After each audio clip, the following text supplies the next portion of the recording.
Welcome to the deep dive. So today we're going to set aside those, flimsy single-wear plastic outfits for a minute. We're taking a really serious look at what happens when you decide to invest in a truly premium men's Halloween ensemble. We're not just looking at costumes, really. It's more like we're analyzing this intersection of quality, brand loyalty, and maybe even consumer psychology. Exactly. Yeah, our mission here is to kind of move past just the surface description of these high-end options, things like, authenticity and durability. We want to analyze the genuine market factors and the psychological benefits they offer. I mean, why are men choosing a $300 costume when you can get a generic version for maybe $50? We're really decoding that premium value proposition today. Yeah, this is a deep dive into self-expression, isn't it? It feels like these choices are almost a deliberate shortcut to creativity and maybe a serious boost to confidence in social settings. And often they're like an entry point into these really dedicated fandom communities. It feels like the difference between just, looking like a character and truly embodying one, maybe for a whole evening or event. Okay, so let's hit the foundation then. Our source material frames these premium outfits as a smart investment. Now, I have to admit, I kind of want to challenge that premise right away. I mean, in a culture that seems built on disposability, why is spending significantly more on a costume actually considered, good value compared to the cheap knockoffs? Well, what's fascinating here, I think, is how the value shifts. It moves away from being just a one-night novelty and becomes more like asset management. These costumes, they get categorized as gateways to adventure, humor, and heroism. Why? Because they're actually built for repeated use. So the smart investment calculation here is really about the cost per wear. You buy that cheap costume, okay, the cost per wear is $50.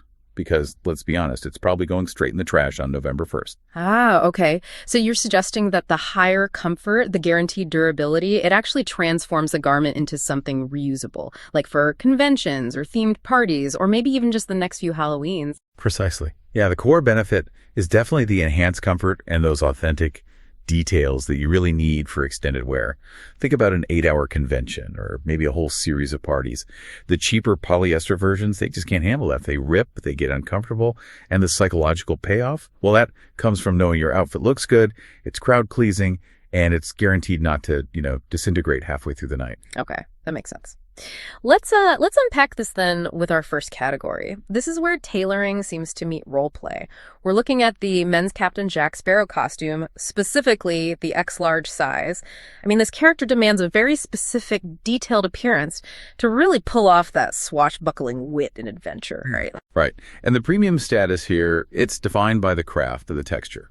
This pirate ensemble, it deliberately avoids that kind of plastic shine you get with cheap kits. It's crafted from a poly-cotton blend, which aims for a comfortable, more breathable fit. And look, we're not really interested in listing every single button here. What truly matters, what makes it premium, is the weathered brown jacket with antique silver buttons. It's the specific tailoring, the heavier fabric. Cheap kits just replace that with thin foam or printed details. That detail feels critical. Yeah. Yeah, it moves the whole outfit out of that party store aisle and more into the realm of tailored costuming. And the components, they seem designed to avoid that DIY hassle too. So you get the woven slate blue vest, the red patterned headscarf, the waist sash, the belt. And this is exactly where the premium analysis comes in. It's not just having all the pieces, it's how they actually perform. Take the gray jersey knit pants, for instance. They have an elastic waistband. Okay, sure, for fit, but it's also specifically for mobility, for moving like a pirate. And the fabric choice means that the tricorn hat doesn't just immediately flop over after an hour. This authenticity, it sparks genuine joy, I think, and confidence. It helps you break those character barriers because you know the look is right. I wonder, though, for the average person who might just wear this once, does that level of craftsmanship really matter that much? Or is maybe the convenience still the biggest factor driving sales for the lower-end options? Oh, I think it absolutely matters to the person who views the event as an experience, not just a party they have to show up to. The sources suggest that these premium wearers, they're willing to pay for what they know is going to do a guaranteed success. They don't want that anxiety of a low-quality item failing mid-party, This specific Jack Sparrow ensemble, it clearly targets an audience interested in really detailed character role play. That's a great distinction. Role play success versus just sort of mere attendance. Okay, now let's pivot completely. If craftsmanship defines the swashbuckler, here's where it gets, really interesting. We're shifting to the social and humorous side. Let's talk about the Jack Link's plus-size Sasquatch costume in 2X size. This feels like it's purely leveraging meme culture and a very specific brand connection. Yeah, this is a totally different way of defining premium, isn't it? Here, the value is absolutely tied to the official branding and that guaranteed recognition. This option is designed specifically to connect to those hilarious, well-known messing with Sasquatch beef jerky commercials. It's the brand IP, the intellectual property, that really makes it premium in this case. Right. So this isn't just some generic furry brown suit you can pick up anywhere. It's an intellectual property play. You're essentially buying instant comedic recognition when you walk in the room. Precisely. And the construction has to support the joke, right? It uses a padded jumpsuit covered in that long ground faux fur, and it's specifically designed with padded shoulders to deliver that muscular, larger-than-life build you see in the ads. It also includes the molded mask, hands and feet. And crucially, everything is spot-cleanable polyester. A pretty practical detail for a beast who might be, out and about causing mischief. Okay, so the aim here, according to the sources, is clearly to inject fun, laughter, maybe embrace a unique, meme-worthy element to create those viral social media moments. But what stops someone from just buying a generic gorilla suit instead? Why this specific one? The superior quality connection is that official collaboration between Fun Costumes and Jack Link's. That's key. This partnership guarantees the specific shade of brown fur, the correct proportions seen in the ads, and the quality of the fur itself. Cheaper suits. They often shed instantly or just look, cheap and thin. And when the costume is the centerpiece of the social interaction, when it is the joke, that authenticity becomes non-negotiable for the humor to land properly. So the premium nature here ensures the joke is always visually kind of high definition. That raises an interesting point about market trends, actually. The rise of licensed, officially branded costumes, like the Sasquatch one, it seems like it's actively displacing some of the generic alternatives because that IP provides the narrative context that people maybe crave now. Exactly. You're buying the story, the shared reference, not just the fibers it's made from. Okay, let's move to our third category. This is the truly immersive stuff, the fan-favorite options, where deep fandom meets really high-quality construction. Let's roar into the galaxy with the adult Star Wars Chewbacca premium costume in the large size. This feels like it's all about nostalgia, community, and achieving that maximum immersion for Star Wars fans. Oh, absolutely. And for the serious Star Wars fan, the premium difference here is just immense. It has to be right. This one delivers the full jumpsuit, yes, but also a padded molded mask, gloves, and that really iconic bandolier satchel. Yeah. The quality of the faux fur and, importantly, the precision in the mask's sculpt are paramount for Chewie. Yeah, the emotional connection here feels key.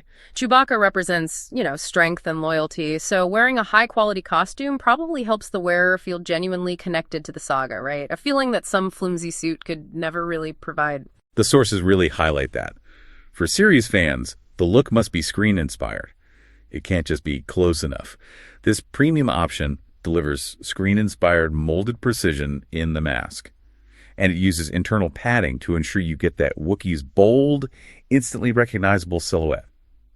Budget versions, by contrast, they often look kind of abstract, maybe even cartoonish. And that completely defeats the purpose if you're heading to conventions or large fan gatherings. Right. So the difference isn't just about durability here, it's fidelity, it's faithfulness to the source material.